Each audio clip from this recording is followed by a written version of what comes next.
বাংলাদেশের 1 লক্ষের মধ্যে কত পার্সেন্ট মানুষ পাওয়া যাবে যারা বিবাহের আগে যৌবনের গুনাহ করেন? এর কারণটা কি? সবাই খারাপ না, ব্যবস্থাপনা নাই, হালালের ব্যবস্থাপনা নাই। হালালের ব্যবস্থাপনা যখন নাই, তো মানুষের যেহেতু এটা একটা শারীরিক চাহিদা, যৌবন কোনো মানসিক চাহিদা না। যৌবন কি? শারীরিক ক্ষুধার মতো শারীরিক চাহিদা। এটা অটো আসছে 14 বছর 13 বছর বয়সে আমাদের কাছে। আমার যেমন এখন দুপুরবেলায় ক্ষুধা লাগছে, আমরা খানা খাইছি না, রাত্রিতে আবার অটোমেটিক ক্ষুধা লাগবে, আবার কি করতে হবে? খেতে হবে। তো আপনি যদি এই ক্ষুধার সাথে যুদ্ধ করেন, কাউকে বেঁধে রাখেন বা কাউকে টাকা না দেন হালাল ভাবে, আপনি আপনার ছেলেকে না খেতে দিলে 3 দিনের মাথায় যে আপনার ছেলে চুরি করে খাবে, তার তো ভাই ক্ষুধা আসে। তো আমাদের দেশে যখন একটা ছেলে বা একটা মেয়ে যখন বালেগা হয়, আল্লাহ প্রদত্ত তাদেরকে যৌবনের শক্তি দেওয়া হয়েছে, যৌবনের ক্ষুধা দেওয়া হয়েছে। তো কোনো বাবা যদি তার ছেলেকে খেতে না দেয়, আর এই কারণে যদি তার ছেলে, নাবালেগ ছেলে যদি চুরি করে, তো গুনাহগার হবে বাবার না, কারণ বাবা তার দায়িত্বটা পুরা করেনি। তো ঠিক কোনো ছেলে বালেগ হওয়ার পরে তো আল্লাহ রসুল বলেই দিলেন যে বাবা মার দায়িত্ব যে ছেলে মেয়ে বালেগ হলে দ্রুত তাদের বিয়ের ব্যবস্থা করবে। কিভাবে করবে, কি সিস্টেমে করবে? এখন আমরা বানায় নিয়েছি একটা বিয়ে মানে 30 লাখ খরচ করতে হবে, 20 লাখ খরচ করতে হবে। ইসলাম তো এভাবে বিয়ের কথা বলেনি। ইন্না আযামান নিকাহি বারাকাতুন হাইসুরামু। আপনি ইসলামী তরিকায় বিবাহ দেন, একটা হেদায়ার ছেলেকে আপনি বিয়ে দিতে পারবেন, একটা ইন্টার পড়া ছেলেকে আপনি বিবাহ দিতে পারবেন। আপনি ইসলামের তরিকায় দেন। আপনি যখন অনইসলামিক তরিকা নিয়ে আসেন একটা বিয়ের মধ্যে, তখন মনে হয় যে আমার একটা ছেলে কিভাবে চালাবে, উনি মেয়ে কিভাবে খাওয়াবে। সব ছেলের ক্ষেত্রেই কি এমন? যাদের বাবারা বড় লোক তাদের তারই পেরেশানি নেই, বাড়িতে কত চাকরানি খায়, এখানে একটা মেয়ে খাইলে কি অবস্থা? তো এই যে কোটি কোটি যুবক এবং যুবতীকে আপনার শুধু 18 বছর, তো এটা হলো আপনার একটা সরকারি আইন। সরকারি আইন বাদ দেন, সামাজিকতার জায়গা থেকে আসেন। প্রত্যেকটা পরিবারের লোক এটার জন্য প্রস্তুত।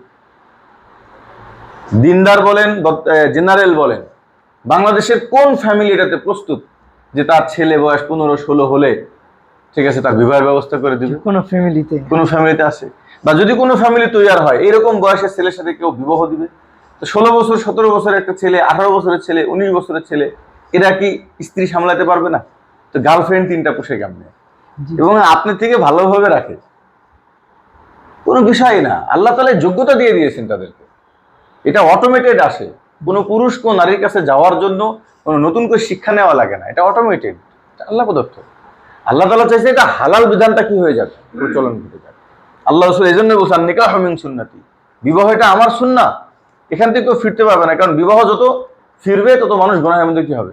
লিপ্ত হবে। তো প্রথম বিবাহটাও এই যুগে কঠিন, অনেক কঠিন, সমস্ত বাধা বিঘ্ন সব বিবাহের মধ্যে।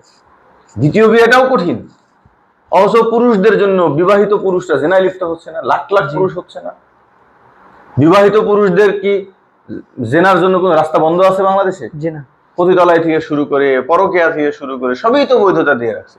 বৈধতা হয়তো বা আইনে কলমে না, কিন্তু বাস্তবতাই কি আমাদের এলাকার মধ্যে? সেই জায়গাটাই একাধিক বিবাহ করলে সে তো হালাল ভাবে করবে।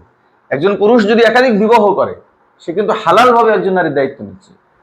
তাকে নিয়ে সারা দেশের মানুষ জ্ঞাননাম করতেছে, তাকে নিয়ে সারা দেশের মানুষ ভৎসনা করতেছে, অথচ তারই চাচাতো ভাই, তারই বন্ধু বান্ধব, তারা টাকা দিয়ে নারী ব্যবহার করতেছে, তার স্ত্রীরা জানে, কিন্তু কোনো আপত্তি নেই, এগুলো নিয়ে কোনো মারামারি কাটাকাটি নেই।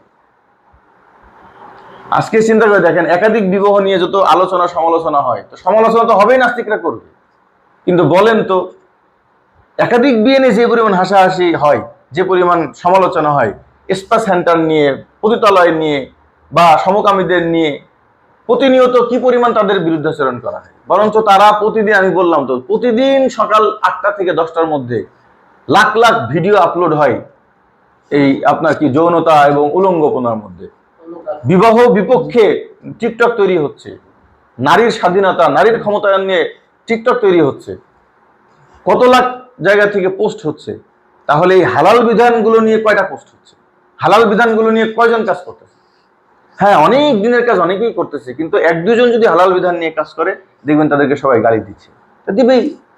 সেটাই তরিকা।